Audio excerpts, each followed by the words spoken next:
பொறுமையாக போங்க பொறுமையாக போங்க. அப்படியே செகண்டை மாற்றிங்க உடனே.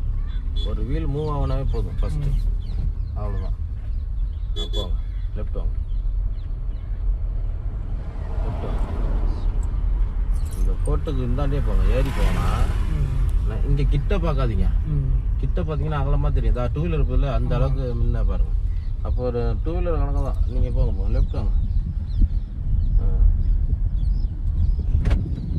ஒரு வாரம் டச் எடுத்த சுத்தம் விடுங்க. ஒரு 2 நாள் தான்